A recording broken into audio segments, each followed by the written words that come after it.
আজ গুয়াহাটি ডে 2। সকাল সকাল বেরিয়ে পড়লাম কামাখ্যা মন্দিরের উদ্দেশ্যে।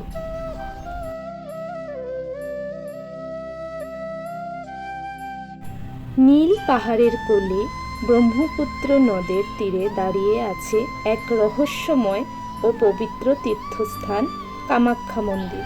এই মন্দির শুধু একটি পূজার স্থান নয়, এটি বিশ্বাস ও শক্তির এক অপূর্ব মিলন ক্ষেত্র। ভারতের অন্যতম প্রসিদ্ধ শক্তিপীঠ হিসেবে পরিচিত এই মন্দিরে প্রতিদিন দূর দূরান্ত থেকে অসংখ্য ভক্ত আসেন মা কামাখ্যার আশীর্বাদ নিতে।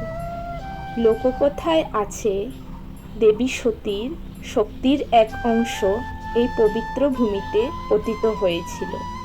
সেই থেকেই এই স্থানকে দেবী শক্তির এক বিশেষ কেন্দ্র বলে মনে করা হয়।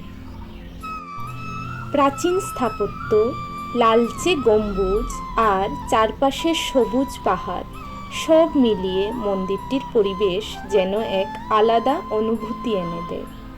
ভোরবেলার ঘণ্টার ধ্বনি, ধূপের গন্ধ আর ভক্তদের প্রার্থনার সুরে পুরো জায়গাটা ভরে ওঠে এক অদ্ভুত শান্তি। আর যখন আমি নিজে সেখানে গেলাম, তখন অনুভূতিটা যেন আরও অন্যরকম ছিল। দূর থেকে মন্দিরটাকে দেখার মুহূর্তেই মনে হচ্ছিল আজ সত্যি একটা বিশেষ জায়গায় এসেছি। ধীরে ধীরে মন্দিরের সিঁড়ি বেয়ে উপরে উঠতে উঠতে চারপাশের পরিবেশ, মানুষের ভক্তি আর সেই পবিত্র আবহ সব কিছু মনকে খুব ছুঁয়ে গেল।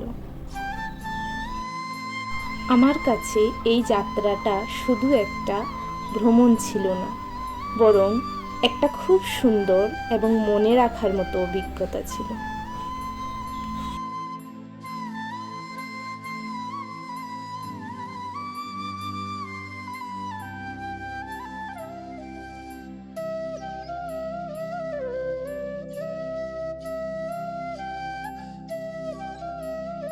সব শেষে পেট পুজোটা সেরে চলে গেলাম নিজেদের রুমে।